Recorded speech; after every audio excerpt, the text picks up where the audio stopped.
Hey everybody, ChristopherOdd here. Welcome to a look at the Swapper. I really am excited to show you guys this game.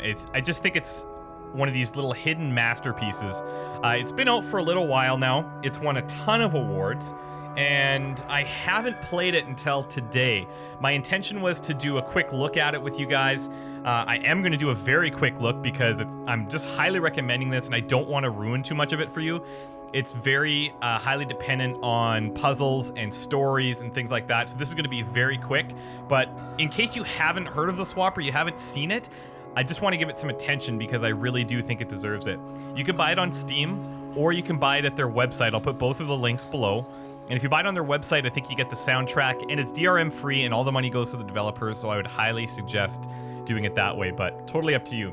The basic premise is that we are this individual here. We're trapped on this space, I guess, ship or unit. I'm not sure exactly what it is just yet. There's a lot of ambiguous things in the story right now, but we have been contacted by one other individual, and we've actually ran into her a couple of times. I'm not sure who she is. I don't think she's sure who I am. And that's really all I know about the story so far. The thing that's really cool about this game is that you can create these clones of yourself. You just hold the right mouse button and you drop a clone, and then they do exactly what you do, right? The reason it's called the Swapper is if you're looking at your clone, left mouse button, and you become that clone. And that's kind of how you go about solving puzzles. You can drop out, I think up to... I can have dropped 4 clones, so 5 people, including myself. And the really interesting thing that this game has made me consider is that if I'm constantly dropping and swapping with these clones go and they die off, and it's not a big deal because you're the one in control. But then, from a moral ambiguity perspective, you don't really know who you are anymore if you're just constantly swapping these out. Like, you don't know if you're the real you or what the deal is. And it's just really, it's something to chew on, something to consider. Before we go into this little puzzle room, you have this map. This is pretty much everything I've uncovered so far, which is a lot.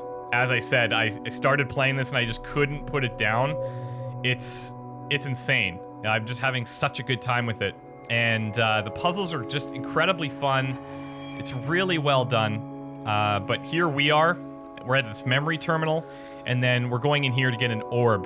You want to get these orbs so that you can actually use them to power up some consoles. And you find these orbs usually in the unexplored hatches. There's memory terminals laying around, and then here's the console. So I need 4 more orbs to be able to activate this console. And it might look like it's really hard to get around, but it's really not. You also have these things here, these teleport machines. And the long distance one means that if I were to go here, I could teleport to another one like right here, okay? Along the way, you find these memory terminals, which have these different logs. So day 7, woke up tired, recalled an image of a balloon, then distracted by radio. Dreamed about my 13th birthday, the clown turned into a horse. Didn't sleep. My birthday again, the time the clown turned into some kind of stone statue. Dreamed the laser drill down at the excavation site was trying to talk me into doing something I didn't want to do. And I can only assume that these are our memories, but at this point I just don't know. We also find these big stones in the game that give us these different logs from somebody called the Watcher. And the first one is saying hello, so somebody's watching us. But it's really ambiguous as to what they want or why they're doing it. You can see a few of these, like, you know, I am the only one that believes in the other dimension. I call it space. One moves through space. Yes, how? Maybe I'm watching myself. I don't know, because clones. You just don't know. So let's get into this puzzle area. There's a couple of interesting mechanics. This light, for one. You can put clones on either side of it, but if you teleport through or if you walk through, it basically cancels out your other clones. So for example, if you go here, you walk in and it cancels everything out. So you'll notice that there's some blue light up here. That is something that we cannot shoot a clone into, okay? You'll see here that I could put a clone here, but you can't shoot a clone into the blue light. And what you need to do is use these little steps to maneuver around these platforms. You can see that, these platforms here, these walls are blocking this orb that we need to get. If I go and stand on here, they're going to trigger something. This one turned off a light. And so the goal is probably going to be, how do I get my guy to be on all 3 of these things at once, and then get into these sections here. So what we can do is keep this guy where he is. I can put another one over here and swap over.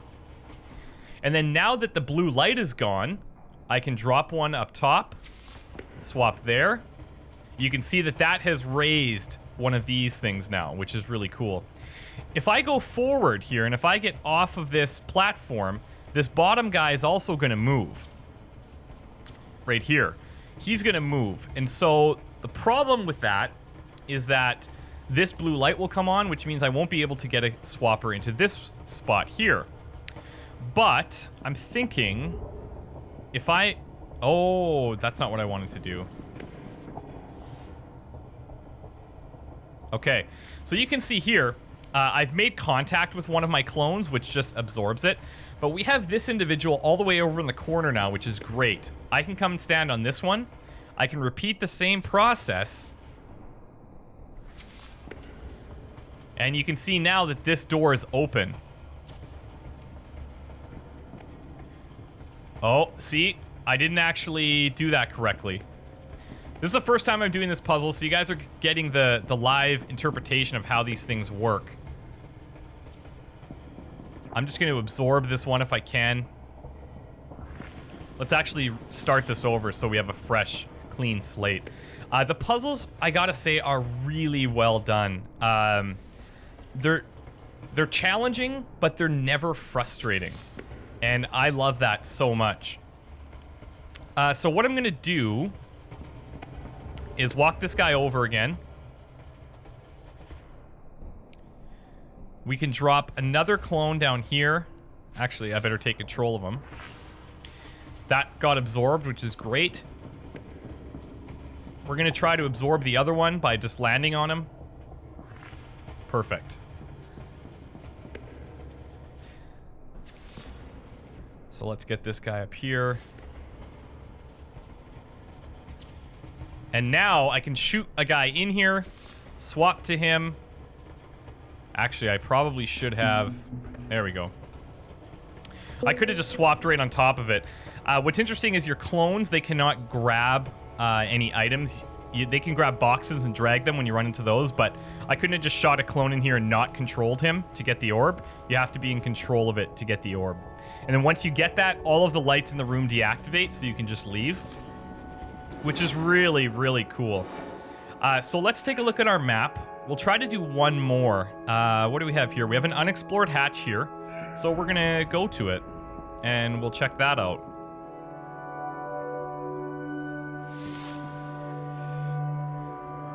And even the way in which you traverse through the map it's not puzzles, but you have to use the mechanics that you've learned in order to do it. You also have these elevators. As you can see, there's different sections, so we were just in quarters, recreations down below, and you just activate them with E.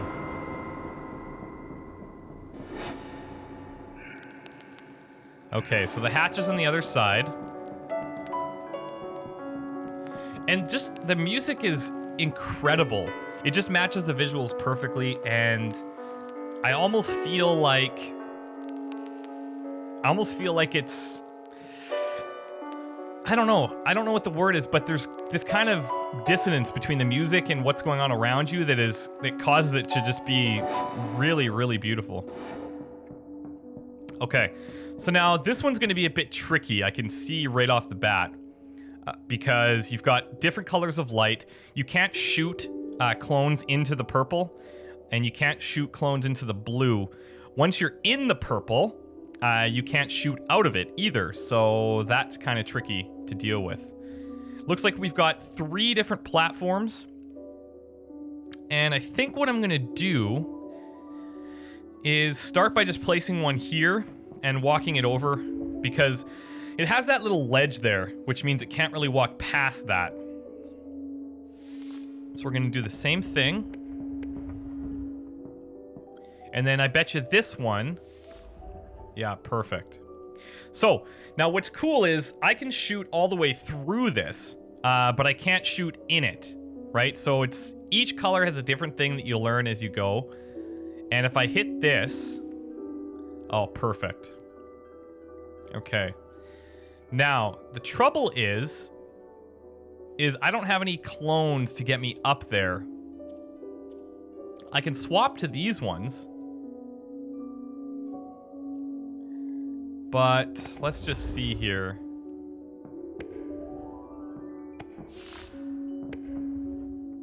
Okay, I absorbed those.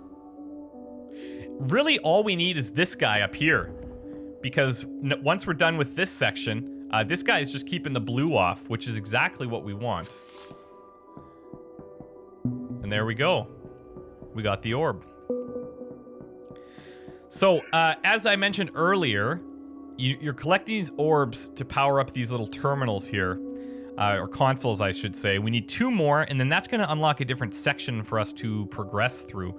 I think, according to the website howlongtobeat.com, this game is about 5 hours long, and right after this, I'll probably sit here for another 3 hours and go through it because I'm just mesmerized. Like, it's just incredibly well done, and for the next, like, minute or so, I'm just gonna play it so you guys can just hear the sound that's going on. You don't have to hear me talking over top of it. And one of the things I'm gonna do in my Odd Look At series going forward is try to include, 1 to 5 minutes, depending on how long the video is, of just the gameplay, the sound, and so you guys can hear everything for exactly how it was created. So thank you guys for watching. I'm gonna play for another few minutes here without me talking, so that you get an idea of what's going on from a sound perspective.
When we first discovered them on Kori, we thought the Watchers were dumb slabs of rock.